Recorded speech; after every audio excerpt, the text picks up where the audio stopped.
Bueno, buenas tardes a todos. Agradecemos que se hayan conectado y estar presentes ahorita en la transmisión en vivo acerca de la sesión de neonatología del Estado de México de la ANEM. Y hoy tenemos el honor de presentar al doctor Luis Rubén Miranda Ramírez con el tema de ECMO en el paciente neonatal. Él es intensivista cardiovascular, pediatra de la unidad de cuidados intensivos pediátricos en cardiocongénitas del Hospital Civil de Guadalajara, Fray Antonio Alcalde. Entonces, agradecemos, doctor, su tiempo y su espacio y le damos la palabra. Bueno, pues muy buenas tardes a todos. Muchas gracias a la doctora por la invitación. Es un placer estar con ustedes. Situaciones de la pandemia tendremos que hacerlo en línea, pero bueno, esta tarde vamos a hablar un poquito de algunas generalidades de ECMO neonatal. Es un tema muy amplio, es un tema muy interesante, muy bonito, prácticamente difícil de abordar todos los aspectos y yo creo que sería incluso poco didáctico hacerlo, pero daremos una introducción muy general y siento que hay personas que están más familiarizadas con el tema que otras y bueno, al final daremos un espacio para dudas. Si hay algún aspecto muy específico que quieran conocer sobre esta situación, lo podemos abordar también, ¿vale? Entonces, pues empecemos. Vamos a hablar un poquito sobre ECMO y su historia.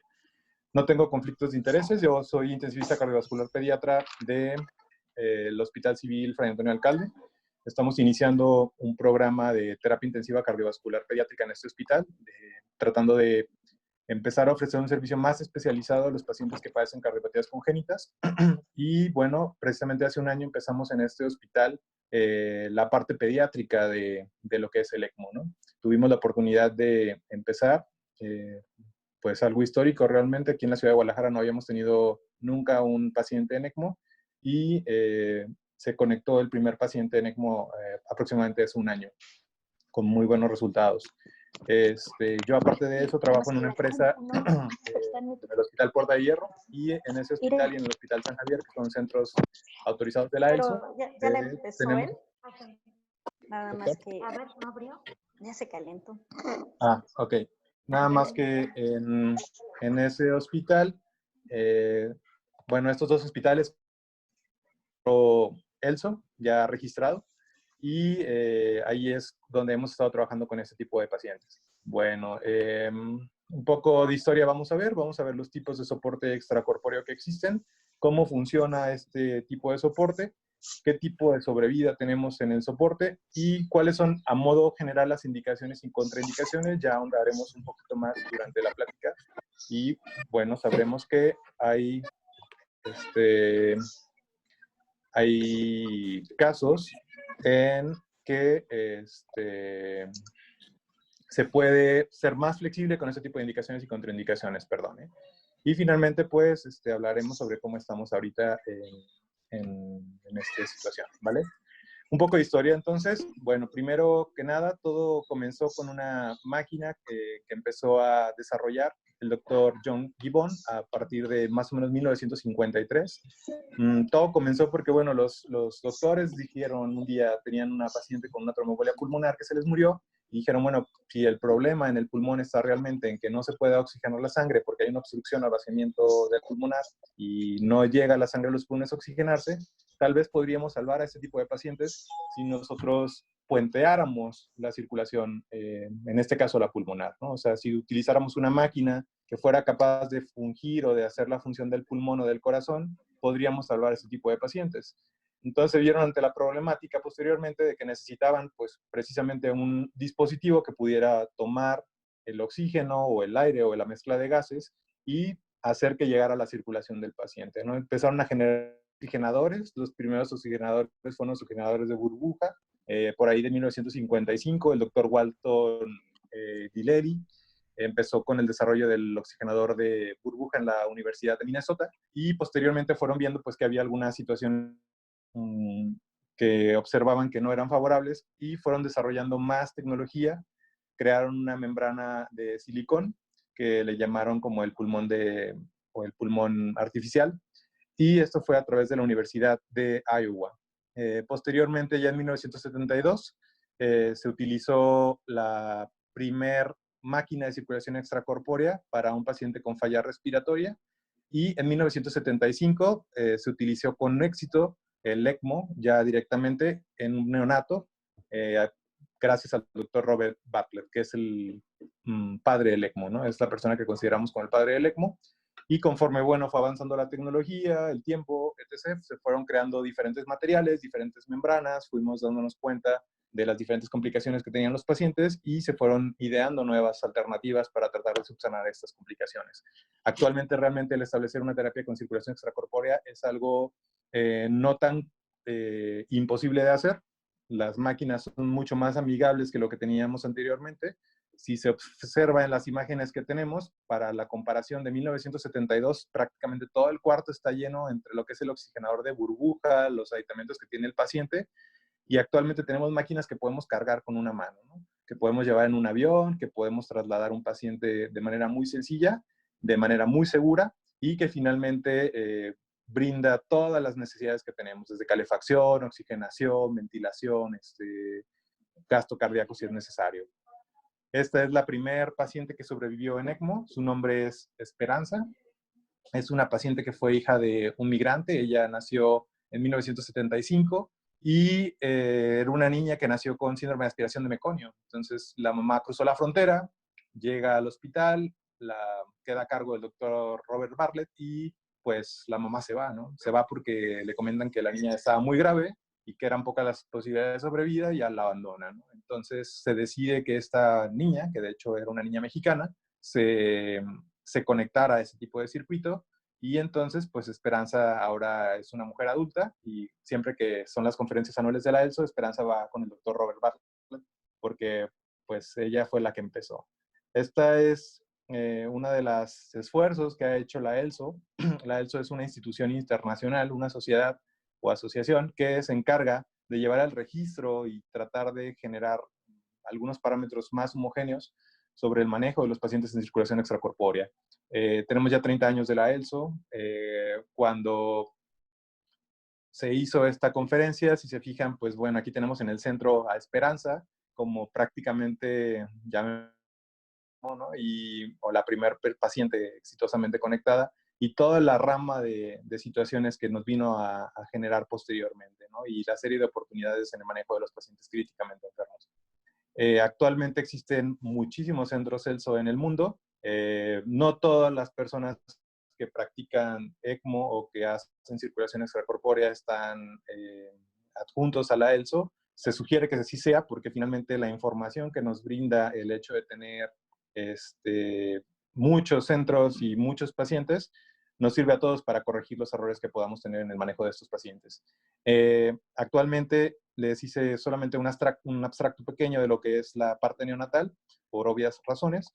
Y bueno, cada año la ELSO hace un resumen o un conglomerado de los resultados que tiene sobre la sobrevida de los pacientes. Fueron 30 los que se han conectado. De esos, actualmente sobreviven al alta 73%. De esos pulmonares, 87% para los casos pulmonares y al alta es de 73%. Para los casos cardíacos, que son menos casos, tenemos una sobrevida un poco menor, que es cercana al 40-43%. Y para los casos de ECPR, que se considera ECMO para soporte durante paro cardíaco, la sobrevida también es cercana al 42%.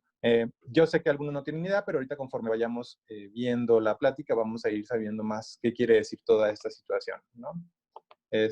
Bueno, ECMO SLS, ¿qué quiere decir? ECMO quiere decir circulación con membrana extracorpórea y SLS quiere decir soporte de vida extracorpóreo. En cuanto a eso, no quiere decir que sea lo mismo.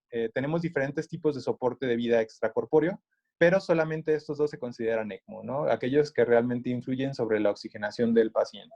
Por ejemplo, podemos tener ECPR, pero no necesariamente se le tiene que...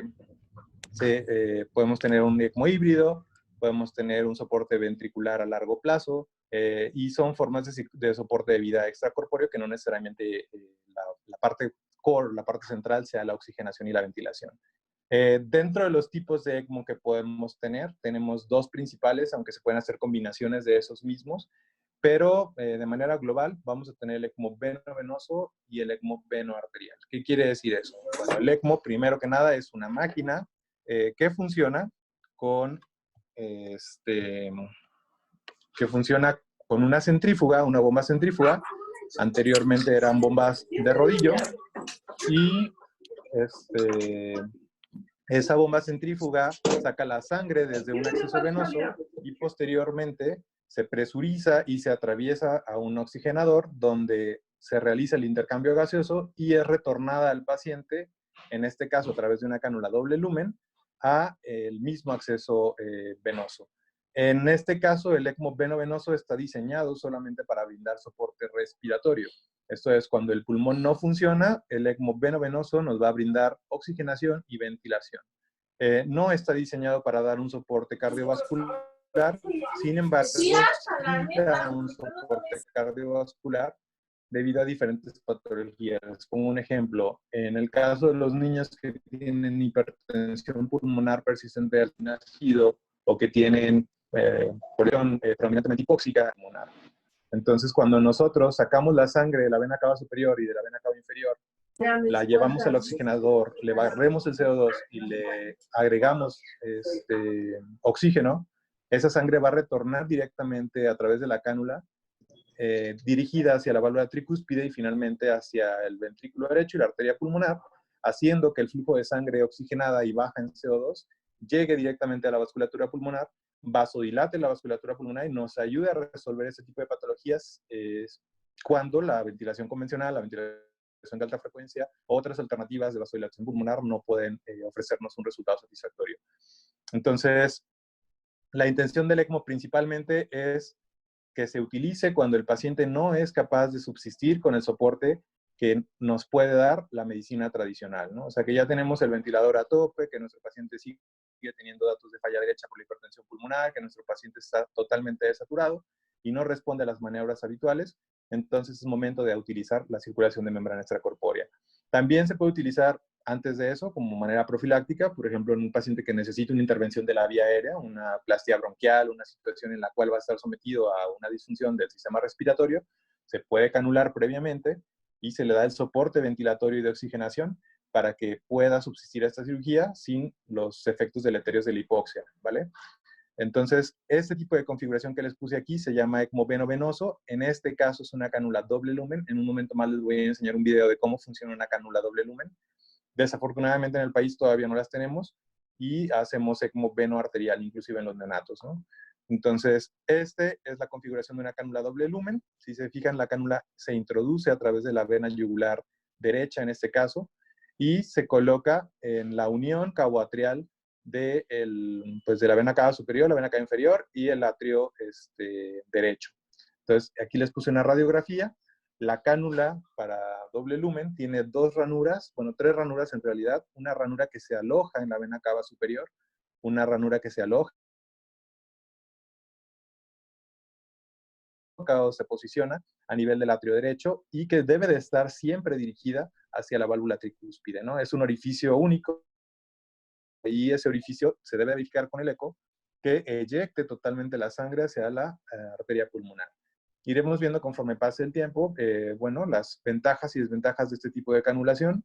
Este es un muy buen tipo de canulación porque finalmente agota solamente un vaso en el recién nacido, no utilizamos la carótida y finalmente disminuye el porcentaje de recirculación porque toma directamente la sangre que viene de la vena cava superior, la sangre que viene de la vena cava inferior, la manda al circuito oxigenar y regresa a través del orificio central para mandarla oxigenada a la vasculatura pulmonar, ¿no?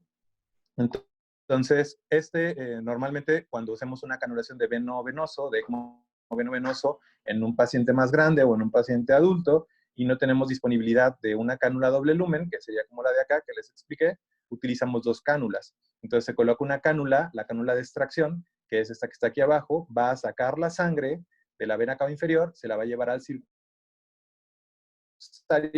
y la va a regresar a través de la vena cava superior también, dirigida hacia la válvula tricúspide.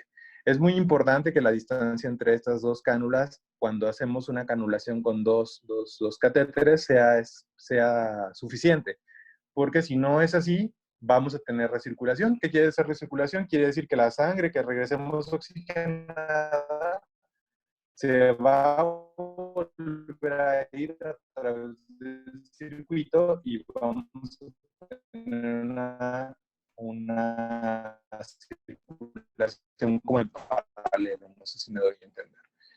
En lugar de que la circulación ya oxigenada se vaya directamente a la arteria pulmonar.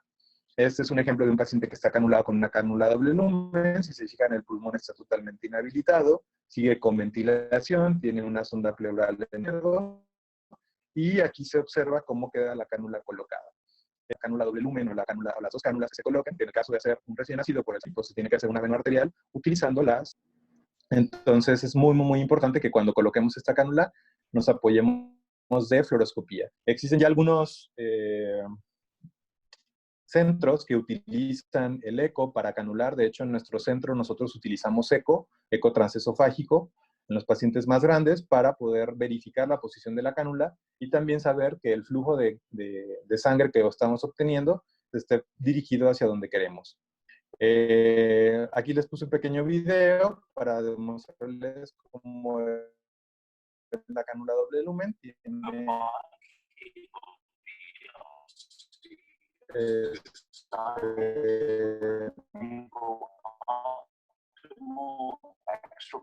tiene dos lúmenes y como les dije va a tener unos orificios en la vena cava inferior, va a tener unos orificios que van a estar situados en la vena cava superior y va a haber una parte que nos funcionan para diferentes propósitos y bueno, ya no ahondar en ese propósito, pero aquí la situación es que se introduce la cánula en la vena yugular del lado derecho.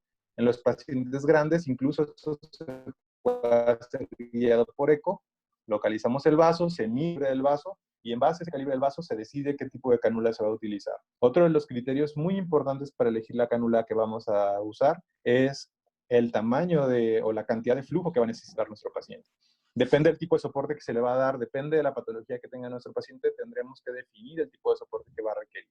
Es decir, no es lo mismo un paciente que tenga una neumonía que solamente requiera el soporte de la cuestión ventilatoria a un paciente que esté cursando con choque séptico, que tenga un estado hiperdinámico, que tenga otra situación y que requiera otro tipo de configuración y que en ese caso el requerimiento de flujo puede ser diferente, ¿no? El flujo en este caso que da la máquina es equivalente al gasto cardíaco del paciente y utilizamos generalmente un 80% de lo que requiere el paciente para que sea suficiente.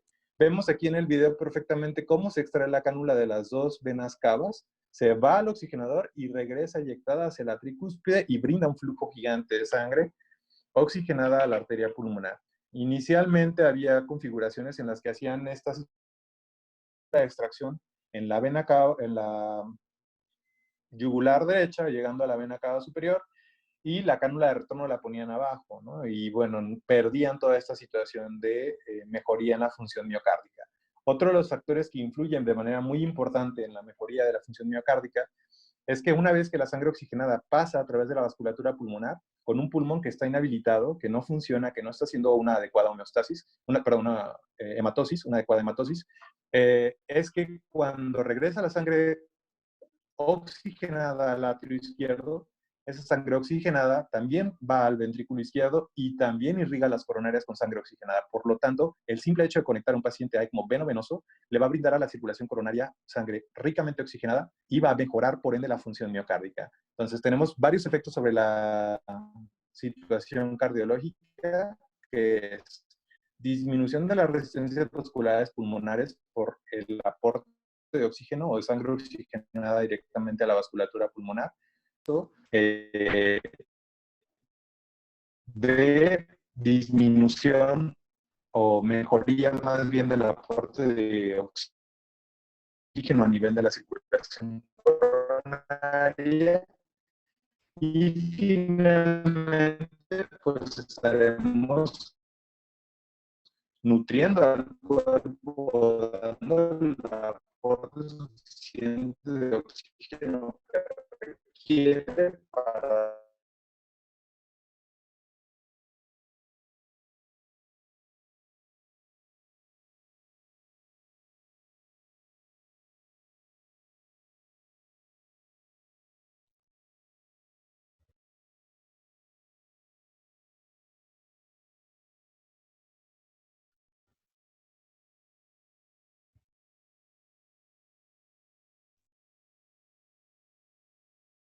sodio, que pues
perdón, creo que no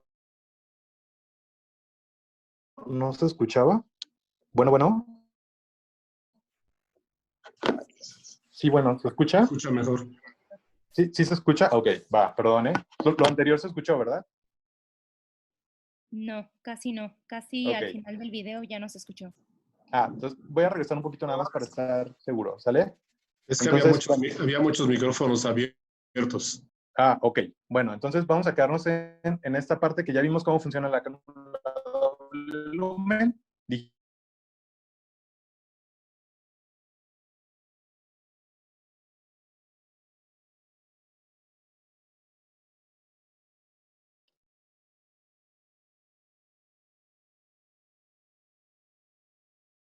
Lo tiene apagado. Bueno.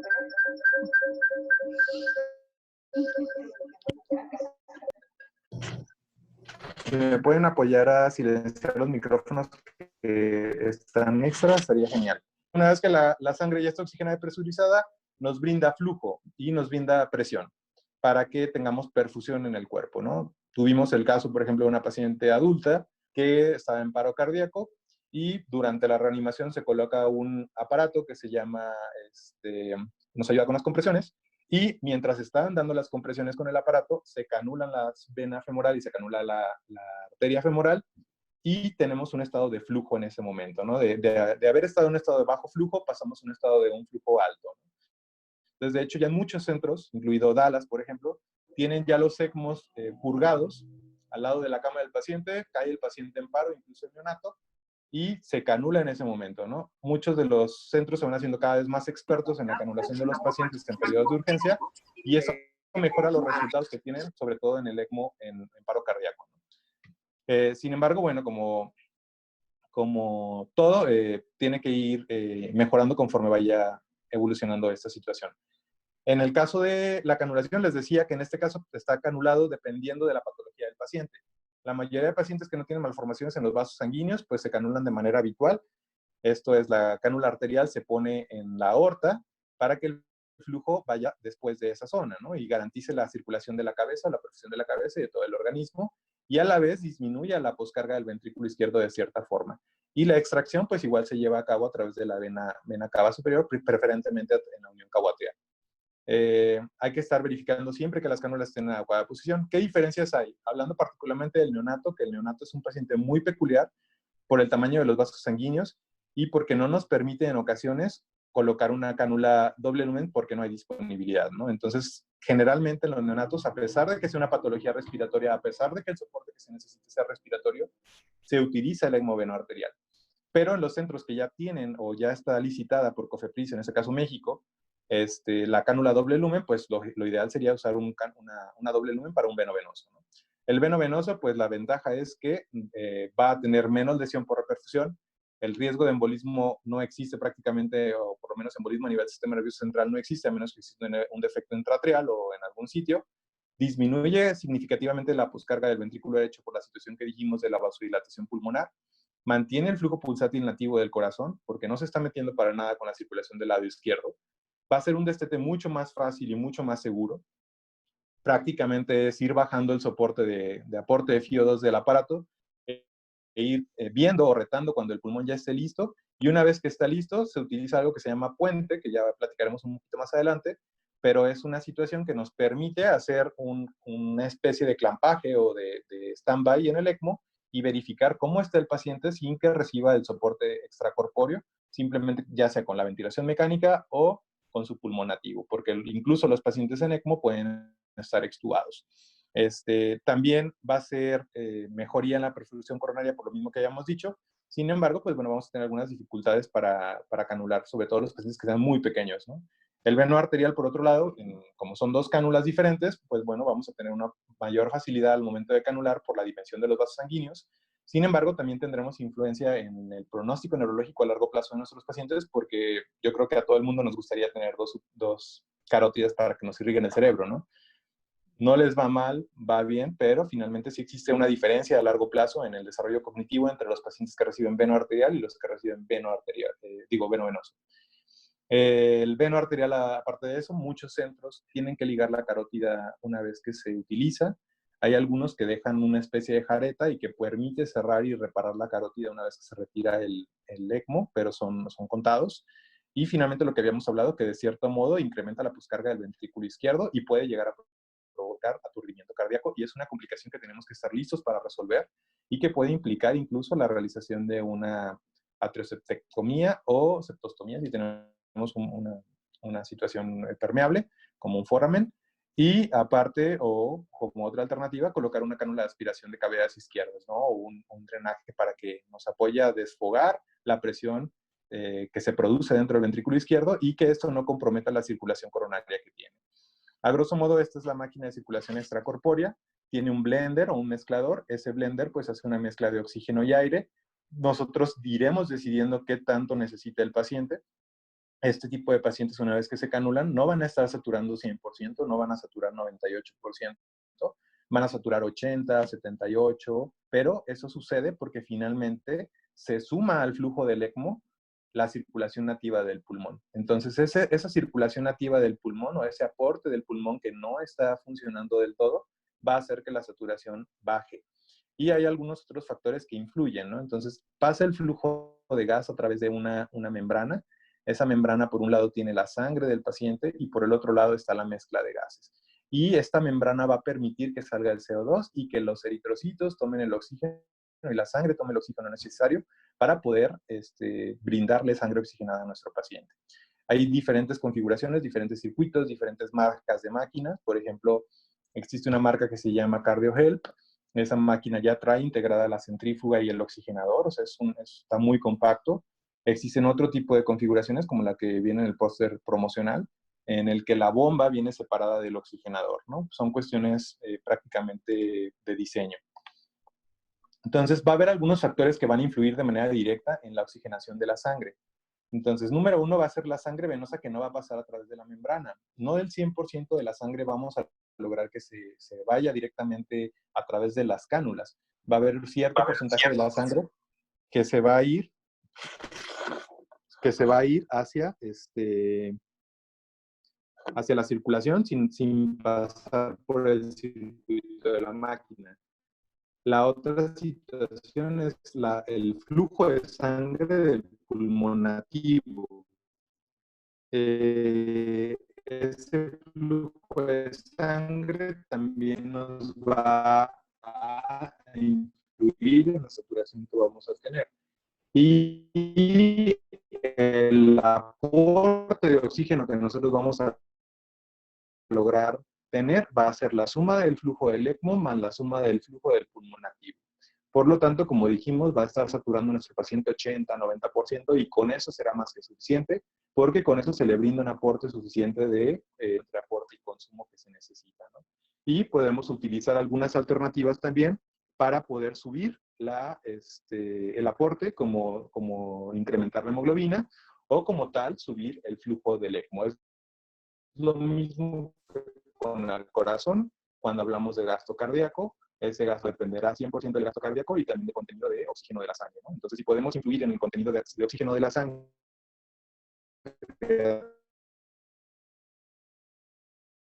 a través de optimizar la hemoglobina, podemos hacerlo, ¿no? Y subir el flujo del ECMO hasta cierto punto que no comprometa ese tiempo que necesita la sangre para recibir el oriente de la sangre. Hablando un poquito de estadísticas, ya en 1970 empezó a haber un boom, ¿no? Muchísima gente empezó a conectar pacientes a ECMO, sobre todo los neonatos y los pediatras empezaron a tomar la batuta en este aspecto. Pero posteriormente también desarrollaron otras situaciones que mejoraron la sobrevida de este tipo de pacientes. Esperanza, por ejemplo, un gigante en los pacientes con SDR. Sin embargo, pues bueno, vino la situación del surfactante, la ventilación jet, la ventilación de alta frecuencia. Lo voy a movilizar de este sitio porque creo que no me escuchan. Voy a ponerme. Entonces, una disculpa. Espero que ahí se escuche mejor. Bueno, entonces, conforme fue pasando el tiempo y hubo otras alternativas para atender a los pacientes que tenían problema pulmonar, sobre todo los neonatos, fue disminuyendo el número de casos de pacientes neonatos que se subieron o sea, que necesitaban ECMO. Sin embargo, hubo otra población de pacientes que fueron los pacientes más críticamente enfermos que se tuvieron que empezar a conectar. Eso hizo entonces que la sobrevida general de los pacientes neonatales, sobre todo con ECMO, fuera disminuyendo. Entonces, para los pacientes venoarteriales es baja la sobrevida, generalmente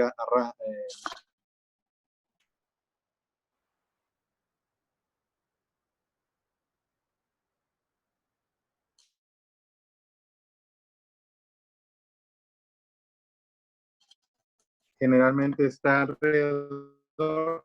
¿Ahí me escuchan? Se corta mucho tu audio, Luis. A ver, déjenme me muevo otra vez, perdón. Hay mala conexión de internet aquí. Un segundito, perdón. Bueno, ahí se escucha mejor, espero. Mucho mejor. Ok. Perdón, una disculpa. Entonces, conforme fue pasando el tiempo y las alternativas terapéuticas para los pacientes críticamente enfermos en el periodo neonatal se fueron ampliando, pues fue disminuyendo la necesidad de conectar pacientes en ECMO, ¿no? Pero aún así hay un grupo de pacientes que se pueden o se tienen que conectar. Entonces, por ejemplo, son los diagnósticos neonatales y la sobrevida desde 2015 a la fecha. Estos son los principales diagnósticos y la sobrevida que tenemos. El principal tipo de pacientes conectados actualmente a ECMO por la condición propia de los pulmones de estos pacientes son aquellos que tienen hernia fragmática congénita. El segundo grupo y con muy buena sobrevida son los pacientes con síndrome de aspiración de meconio, y de ahí nos vamos a los que tienen hipertensión pulmonar persistente recién nacido. Prácticamente los que tienen SDR ha caído significativamente. Empezamos a utilizar ECMO en algún otro tipo de pacientes, como los pacientes con sepsis y choque séptico, y aquellos que tienen fuga aérea, neumonía, representan un porcentaje muy, muy bajo. Si se fijan, en los pacientes que tienen hernia fragmática congénita, a pesar de que se les brinda un soporte adecuado en centros de alta experiencia, la sobrevida es pequeña. Todavía se alcanza a morir el 51% de los pacientes que se conectan a circulación extracorpórea. La mejor sobrevida en ECMO hasta la fecha es para el ECMO en el caso del SAM, síndrome de aspiración de meconio, que anda alrededor de 92% aproximadamente. En el caso del ECMO venoarterial o en el ECMO cardíaco, para casos cardíacos, ha ido en incremento debido sobre todo al hecho de que se utiliza para el paciente con cardiopatía congénita y que es sometido a cardiotomía o ¿cómo se llama? A cirugía cardíaca. Entonces, conforme ha ido avanzando el tiempo y ha incrementado la experiencia, el número de casos de cardíacos de ECMO ha ido en incremento en el periodo neonatal. Y estos son los principales tipos de ECMO en en el paciente neonatal que se consideran cardíacos. Primero por cardiopatía congénita, en el cual tenemos una sobrevida aproximada del 48%. Segundo, en el choque cardiogénico, paro cardíaco, que es el ECPR. Prácticamente en ECMO neonatal todavía no hay mucha experiencia en ECPR para los pacientes con miocardiopatía o con miocarditis. Entonces, es una buena alternativa, sobre todo para los pacientes con cardiopatía congénita, y un poquito más adelante platicaremos al respecto. También han ido en incremento los casos de ECMO respiratorio, indexado por año, ¿no? Y bueno, ¿cuándo podemos utilizar ECMO? Traté de hacerlo más específico. Realmente cuando uno hace circulación extracorpórea se da cuenta de que no es como el resto de las terapéuticas que tenemos, ¿no?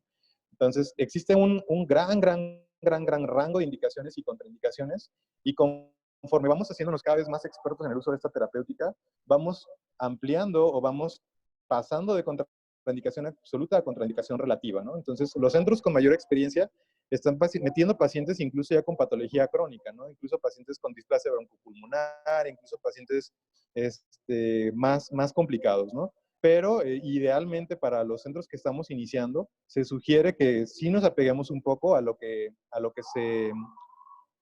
nos puede brindar un poco mejor de resultados, ¿no? Pero ¿qué es el ECMO? El ECMO finalmente es un puente. El ECMO nos va a comprar tiempo, y ese tiempo nos tiene que llevar a algún lado. No podemos conectar simplemente a un paciente a ECMO y dejarlo en ECMO. Si no se resuelve la causa de base que está condicionando que el paciente entre a ECMO, vamos a ir a ningún lado. Entonces se vuelve un puente a ningún lado, que es muy importante que no tomemos, ¿no?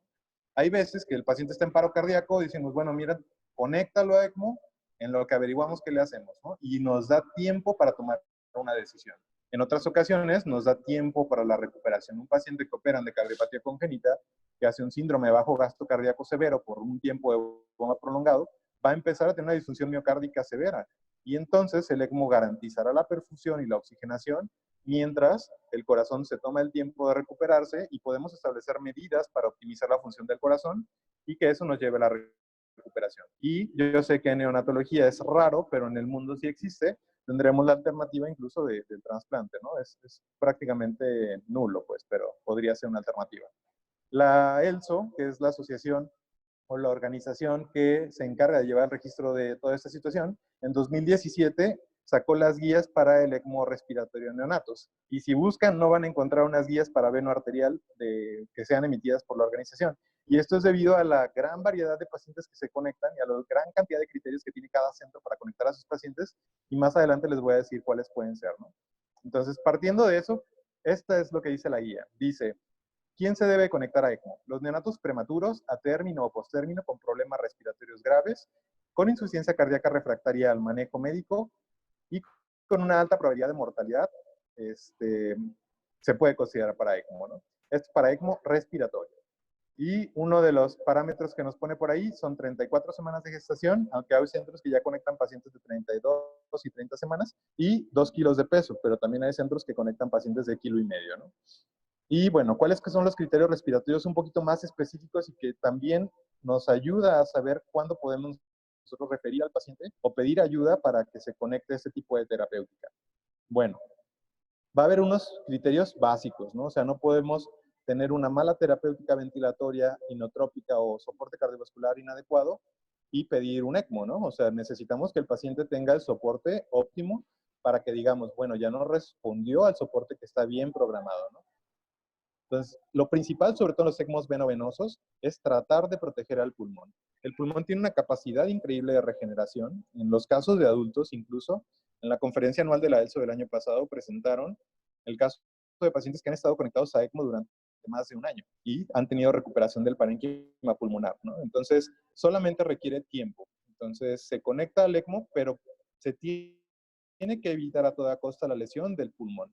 Muchos de los pacientes neonatales, y ustedes no me dejarán mentir, son sometidos a altas concentraciones de oxígeno que ocasionan biotrauma a nivel del parénquima pulmonar, son sometidos a altas presiones durante el manejo de la ventilación mecánica y terminan en displasia broncopulmonar y con requerimiento de oxígeno a largo plazo. De hecho, utilizar ECMO a tiempo en un paciente que se le puede evitar el daño pulmonar es una estrategia para evitar todo este tipo de complicaciones, disminuir gastos hospitalarios y optimizar el manejo y la sobrevida de este tipo de pacientes.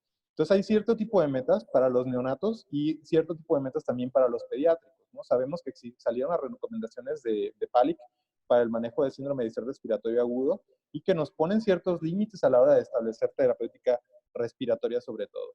En el caso de los neonatos, debemos de evitar, y de hecho también para los adultos, debemos de evitar utilizar presiones respiratorias pico mayores a 35, y para aquellos pacientes que tienen hernia diafragmática que ya tienen de base una hipoplasia del parénquima pulmonar y de la vasculatura pulmonar también, se sugiere no exceder 30 milímetros, ¿no? Para el caso de la ventilación en jet, nos sugieren no utilizar presiones mayores a 45, y para el caso de la ventilación en bafo, tratar de evitar una amplitud mayor a 45 y evitar las presiones medias de la vía aérea mayores a 20. Si nuestro paciente ya lo consideramos para ECMO, ya sabemos que es un paciente críticamente enfermo, no hay que perder tiempo. Si ya tomamos esa decisión, vayamos por el ECMO, ¿no? A veces los pacientes pueden tener una mejoría transitoria, pero realmente si tú ya lo estás considerando es porque tu paciente tiene cierto grado de lesión que lo está haciendo que se agrave. Entonces veremos más adelante que incluso el hecho de tener un paciente que se mantiene con inestabilidad de manera constante es una indicación para conectarlo a soporte. Y pues bueno, algo bien importante, el tiempo. El tiempo. De nada sirve que tú presentes a ECMO a un paciente que tiene presiones respiratorias altísimas durante largo tiempo, porque ya no va a haber pulmón con el cual trabajar, ¿no? El pulmón se empieza a lesionar y empezamos a tener una situación en la cual disminuye la sobrevida de este tipo de pacientes que se conectan. Se ha demostrado que, sobre todo en los pacientes adultos, se tienen que conectar preferentemente antes del 7º día de ventilación mecánica o cuando el soporte ventilatorio sea lesivo para el paciente. En los neonatos todavía nos da, por la característica general de este tipo de grupo de pacientes, evitar excedernos de los 14 días. De hecho, pacientes con más de 14 días de ventilación mecánica quedan excluidos de la terapéutica. Lo ideal es que cuando tú tienes 10 días de ventilación y sabes que tu paciente no está evolucionando de manera satisfactoria, inicies tu protocolo para ofrecerle otro tipo de soporte respiratorio, otro soporte ventilatorio y de oxigenación. La ELSO en su guía de 2017, esto es lo que dice prácticamente. Si tú tienes un índice de oxigenación mayor a 40 durante 4 horas, no va a mejorar. Entonces, ve planeando la opción de brindarle un soporte antes de que la hipoxia, la acidosis, te ocasione tener que poner un soporte hemodinámico extra y que perpetúe y haga la cadena de eventos que van a llevar a la falla orgánica múltiple. Si tú tienes imposibilidad para disminuir el aporte de oxígeno, o sea, lo mantienes con FIO2 al 100%, ya le dice tratamiento durante más de 48 horas y el paciente sigue presentando periodos importantes de descompensación, es momento de conectarlo a ECMO. Si tú tienes una insuficiencia respiratoria hipóxica severa con descompensación aguda, también lo debes de conectar. Volviendo a lo que otros centros nos ofrecen, por ejemplo, esta es una guía que a mí me gusta mucho, esta es de Minnesota, y ellos utilizan por tiempo. Entonces toman, si tú tienes un índice de oxigenación de 60 por más de 30 minutos, inmediatamente tienes que optar por ECMO, ¿no? Porque a lo mejor no tienes 4 horas de tenerlo en 40, ¿no? A lo mejor tu paciente se pone tan mal al principio que tienes que actuar de manera inmediata, ¿no? Entonces ellos nos brindan un algoritmo, por decirlo así, de cómo conectar a los pacientes en base al tiempo y al índice de oxigenación. Sabemos que el índice de oxigenación es prácticamente una fotografía que nos dice qué tanto soporte ventilatorio y aporte de oxígeno tenemos y qué tan buena oxigenación estamos logrando en el pulmón, ¿no? Y dependerá obviamente de las características propias del pulmón que tengamos, de la compliance, de qué tan bien esté o no el pulmón. Entonces, yo les dejaría de recuerdo, como que se lleven para casa, que tenemos que tener al paciente siempre en vigilancia del índice de oxigenación y que en cuanto detectemos que nuestro paciente se va por arriba de lo que nos sugieren, si quieren adecuarse el de 40 por 4 horas, adelante, pero si de inicio tienen una oxigenación de 50, más que nadie, creo que los neonatólogos saben que es un parámetro que indica una alta mortalidad.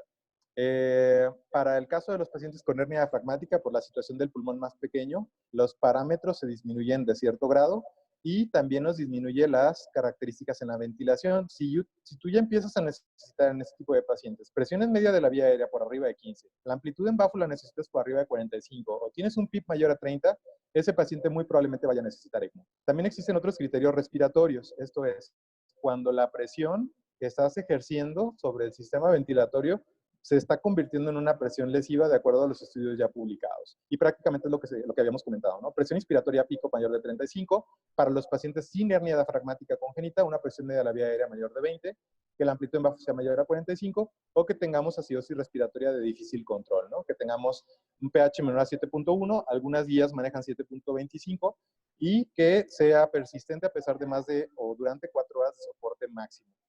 Cuando los pacientes tienen fuga aérea, secundaria a la ventilación mecánica, es una indicación también para manejarlo. Y finalmente, cuando tienes una PaO2 menor a 30 o una saturación preductal menor a 70%, también es momento de considerarlo. Existen para las situaciones cardiovasculares otras alternativas que podemos utilizar. Entonces, en la guía de la ELSO lo que nos sugiere es, ¿sabes qué? Cuando tú tengas un paciente que con la terapéutica tradicional no está logrando tener una perfusión adecuada, es momento de que lo conectes.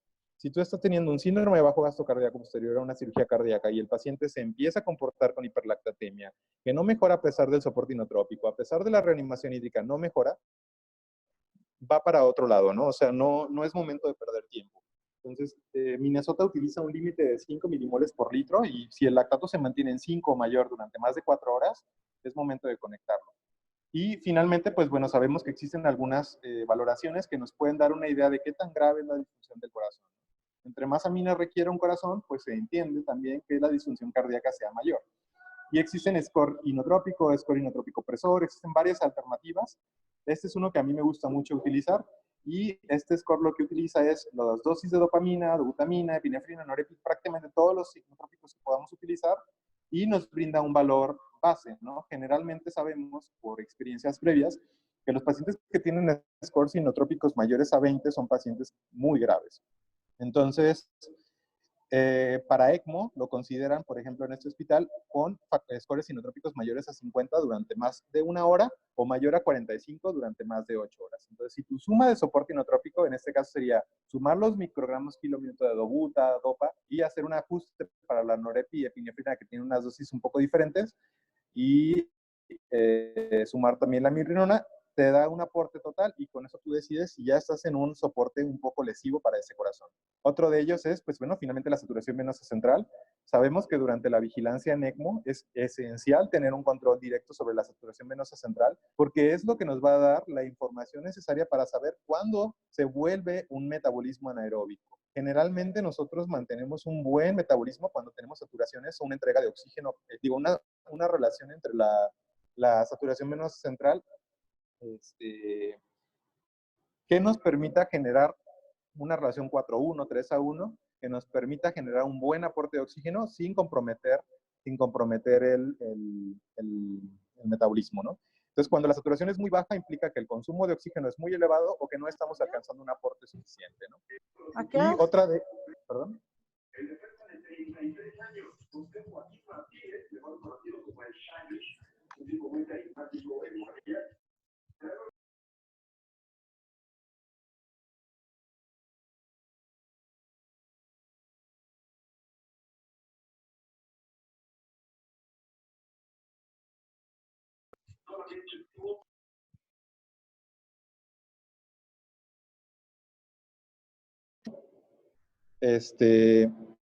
Digo, nada de gasto cardíaco y es necesario darles el soporte en lo que se establece una terapéutica para esa arritmia, ¿no? Entonces hay pacientes que incluso están con el corazón inmóvil, que la línea arterial está plana, que no tienen nada de actividad o nada de gasto cardíaco proveniente del corazón y el soporte 100% depende del aparato, ¿no?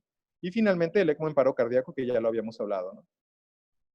Bueno, en indicaciones.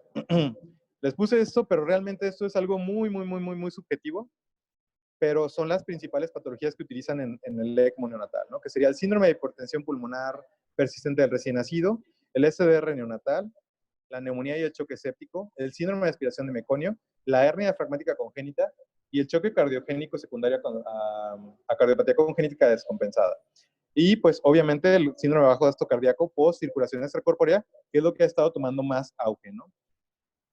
Existen algunas contraindicaciones absolutas, sobre todo aquellos pacientes con cromosomopatías que sean letales, por ejemplo, la trisomía 13 o la 18. En síndrome de Down sabemos que fuera desde hace mucho tiempo es un paciente totalmente recuperable.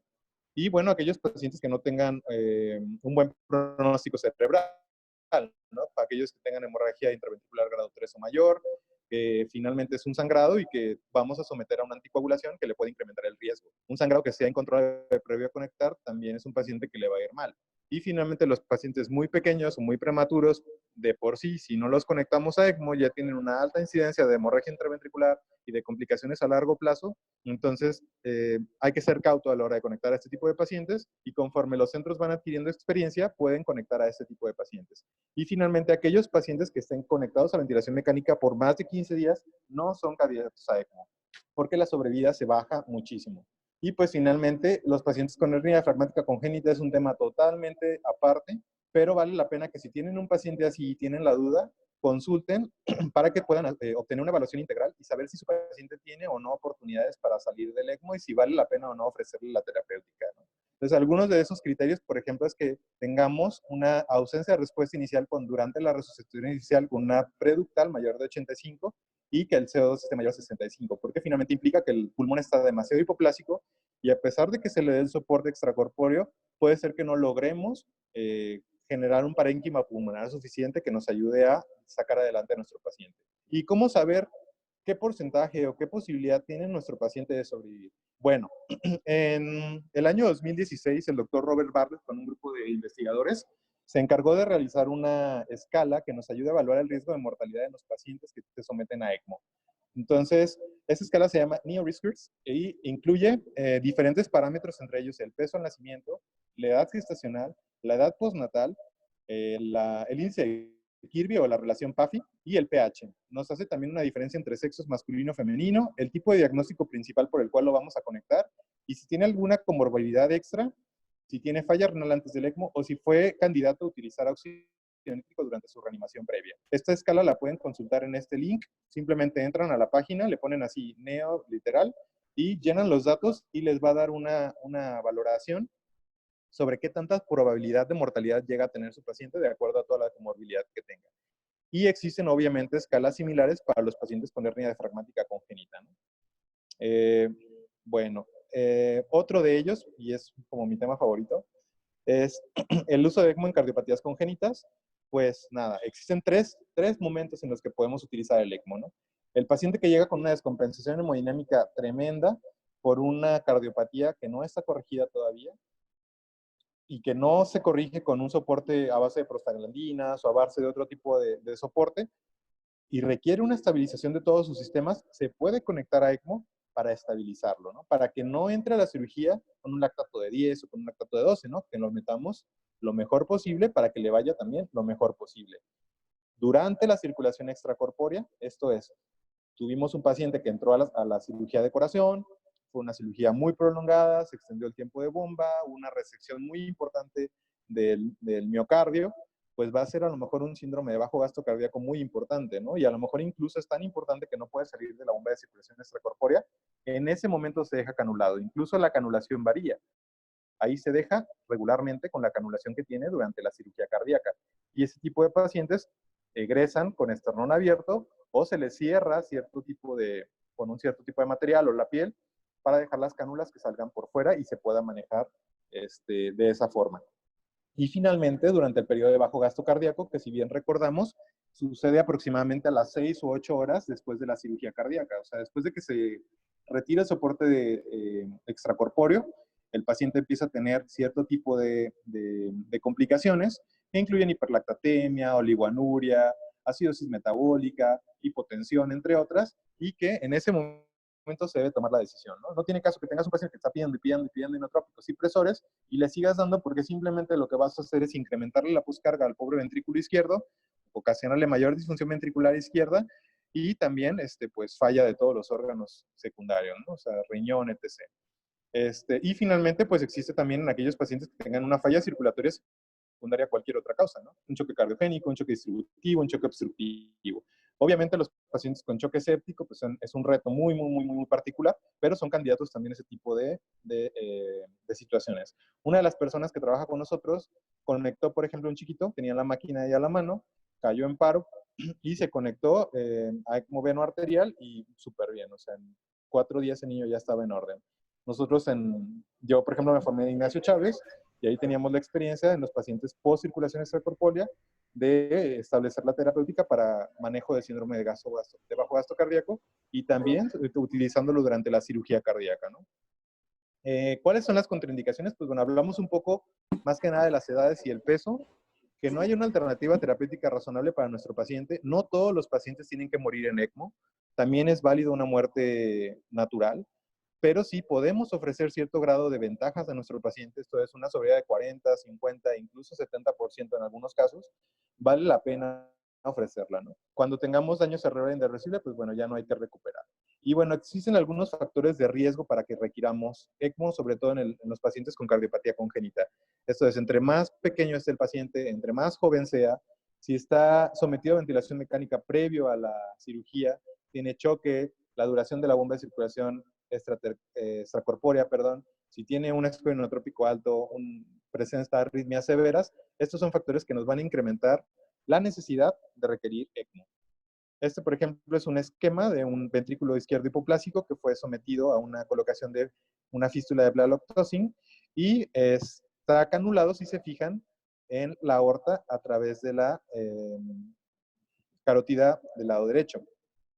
Y la sangre regresa o la succiona en el atrio del lado derecho. Cuando se coloca una fístula de blaloctosin, nos cambia una fístula de blaloctosin en este caso. Es un poco diferente el manejo y en este caso que ya tiene una cirugía de sano, también varía el manejo, ¿no? Entonces, son cositas muy particulares que si gustan en otra ocasión podemos abordar, pero quiero que se lleven la idea general de que, bueno, lo importante en este caso es estabilizar al paciente, brindarle un flujo optimizado para que se mantenga perfundido y que nos dé tiempo para tomar una decisión. Bueno. Y bueno, ¿qué pasa en ECMO? No todo es maravilla ni todo es perfección. Sobre todo en los neonatos también hay complicaciones. Entonces, si se fijan, este es el reporte de la ELSO, que lo acaban de publicar en enero de 2020. Y esas son todas las complicaciones que podemos tener. Entonces, las dividen entre complicaciones mecánicas, complicaciones hemorrágicas, complicaciones neurológicas, renales, cardiovasculares, pulmonares, infecciosas o incluso de los miembros, ¿no? O sea, que incluso pueden perder una extremidad en algunos casos los pacientes más grandes, ¿no? Entonces, tienen diferentes incidencias, pero es importantísimo, sobre todo cuando tenemos un paciente en este tipo de terapia, que tengamos un control absoluto sobre dos cosas. Uno, sobre la anticoagulación, que es uno de los problemas más severos, sobre todo en el periodo neonatal, tiene un sistema de hemostasia y trombosis totalmente diferente. Entonces, hay que estar muy, muy, muy aplicados a que la anticoagulación sea la óptima. Y para eso tenemos diferentes alternativas para monitorizar. Podemos utilizar el tromboelastograma, podemos utilizar el TTPA, podemos utilizar el tiempo de coagulación activado. Diferentes centros utilizan cada uno con el que se sienta mejor. Hay algunas situaciones que no podemos utilizar en el periodo neonatal, como el factor 10 activado, debido a que se modifica con los niveles de bilirrubina, y sabemos que ustedes padecen totalmente de esto en este periodo, con los pacientes que presentan, ¿cómo se llama? Hiperbilirrubinemia en ese momento, y que, bueno, son momentos críticos para ese paciente. Y el otro factor que influye totalmente en la sobrevida de nuestros pacientes, yo considero que es el monitoreo neurológico. Muchos de los pacientes que están en ECMO pueden presentar crisis convulsivas subclínicas, pueden presentar sangrados intracraneales, pueden presentar inclusive hemorragias severas a nivel intracraneal. Entonces, es súper importante tener una vigilancia estrecha sobre este sistema.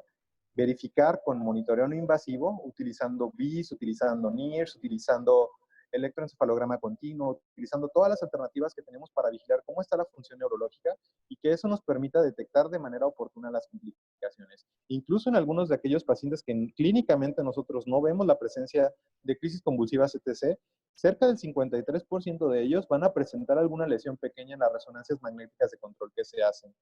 Entonces, no es algo tan sencillo, pero creo que es una alternativa que tenemos para ofrecer a aquellos pacientes que, como dice en esa definición de la guía de la ELSO 2017, no tienen otra alternativa. Entonces, la idea principal es que se tome la decisión a tiempo, o sea, que identifiquemos cuando el paciente está tomando ese camino de alto soporte inotrópico, de alto soporte vasopresor, de alto soporte ventilatorio, y que podamos influir en ese proceso para el destete, para pararlo y para poder tratar de ofrecerle una mejor sobrevida. Bueno, soy yo ahí con el doctor Robert Bartlett en la última conferencia de la ELSO. Y pues nada, no sé si tengan alguna pregunta o duda y les pueda apoyar. Es un tema amplísimo. Me encantaría que aquellos que tengan más experiencia al respecto también participaran. Bueno. Sí, bueno, escucho. Pues muchas gracias, doctor Luis Rubén Miranda, por su excelente plática. Y pues bueno, como el objetivo de esta sesión, pues como cuando fue el congreso, dar a conocer otra opción terapéutica que podemos otorgarle a nuestros neonatos. Y pues como lo había comentado, pues a veces depende del nivel de atención en donde estemos, podemos ofrecerle la ventilación mecánica, el bafo, y pues bueno, lo ideal, esto de manejarlo en un hospital de tercer nivel o un hospital privado que cuente con toda la infraestructura, tanto como personal médico y el equipo necesario, ¿verdad? Y sobre todo el adiestramiento para manejar el ECMO. Bueno. Respecto a eso que comenta, doctora, me encantaría agregar, a lo largo de cómo han trabajado los centros ELSO, ha habido dos tipos, ¿no? Ajá. Uno de ellos es, ¿sabes qué? Tenemos un paciente grave, lo trasladamos, o sea, lo canulamos y lo trasladamos a un centro ELSO. ¿Por qué esto? Porque como ustedes sabrán, la dinámica de todos los hospitales es diferente. Entonces, los resultados obviamente no son los mejores cuando nosotros llegamos y canulamos y tratamos de manejar al paciente en el hospital al que llegamos, ¿no?